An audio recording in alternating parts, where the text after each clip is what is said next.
Hey guys, Coach Chavez Tooke here. I'm here with Guilherme G. Moreira, fresh off of his recent championship fight at the Rumble and Humble.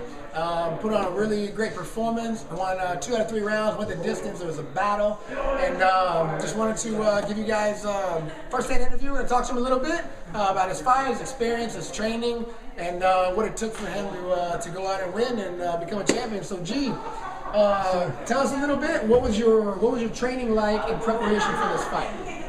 My training, it was by far the hardest training I ever had. I was going to Dr. Lou twice a week for 3 weeks, and that helped me. Now, Dr. Lou, because anybody watching doesn't know, probably thinks like you're going to get performance-enhancing drugs. So maybe tell them like it's not a doctor. It's like a physical trainer, like a sports trainer, right? Dr. Lou is basically a little Asian guy that trains the Texans and a lot of other like big name athletes, as well as Coach Andrew and Travis himself. Yeah, tough guy. So he's a what kind of things did he put you through? Conditioning wise. Like the names of the exercises? Yeah, like what kind of exercises? The 100 things where you gotta like pop like first chest like 100 times, like explosive. You're probably gonna finish in like 4 or 5 sets. It's the toughest thing ever. Then you go to like arms, then legs, then abs, then everything. Then eyebrows, then toes. And you get no breaks. You gotta do like sprints in between, or like the bike. So.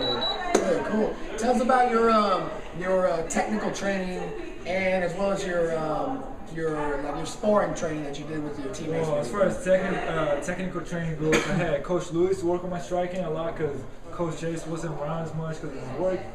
And as far as sparring goes, I had Coach Andrew spar me a good like 3 times a week. We did a lot of 5 rounds, with 30 seconds rest. I felt my pretty great, so that helped a lot. Did you have any help with your jiu-jitsu or not really? Didn't really have anyone to help you with that. Okay, moving on. So, what about? I know Coach Jace. He came. He has his work schedule, and that was a joke about me because I'm a jiu-jitsu coach. So, hint. Anyway, what about? He did train me pretty well for this fight, and it was actually my jiu-jitsu that won me the fight. So there you go. There you go. Thank you. You can put the cue card down now. All right. So now, Coach Jace. Talking about Coach Jace. I always talk about Coach Jace like he's like secret weapon to the fighters. Even when he comes into town, he's got a busy schedule. He works out of town a lot. It seems like he comes in. He's here for like it could be 1 day, 2 days, or a week. And it seems like so much work gets done with the fight, like specific to the exact, not just to the fight game, but specifically to what your fight's gonna be like. Tell us what was the training like you got to do with him? Well, every time I know I'm training with Coach Jason, it's kind of like I'm walking into a fight.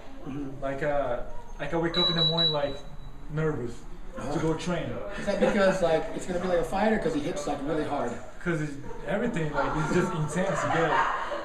Like he's just intense. He doesn't joke around.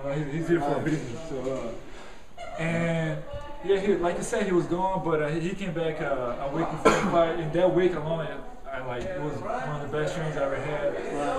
I was working with him specifically, just me and him working. So he was working on my weakness and like game plan for his fight. So right, exactly. So he's by far like the best MMA coach.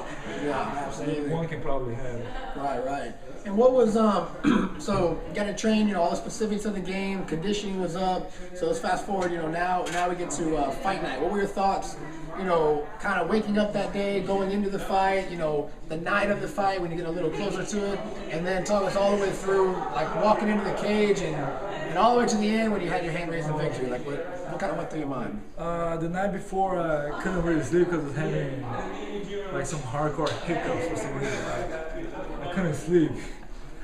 And then I woke up around, I skipped college again. Oh, good. Tell my teacher. Good role model for younger kids wanting to become MMA fighters. Skip college and you can be a champion. So I can sleep a little bit longer and feel like more like ready for the fight. And during the day, I was really just like hanging out with Cameron, my good friend Cameron, who's a complete goofball. So we're just like my mind was completely off the fight. We were like playing games, like for like all day. Then so I was like relaxed, going into the place, but then I started seeing all like I saw like 20 or something tickets. So I saw all my like good friends walking in the arena, and then I started like feeling a little bit of pressure.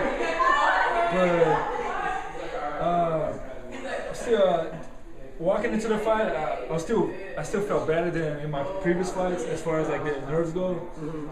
But I was nervous. You're nervous? Yeah. All right, so you're nervous, but you went out, you had your fight, Yeah, you had a battle. I mean, you didn't knock him out. You know, it wasn't a quick fight. You had a battle all 3 rounds. Tell me about going through it. Yeah, like I said, I was nervous, and I didn't feel tired. Like when people watch the fight, they're gonna man, he was really tired.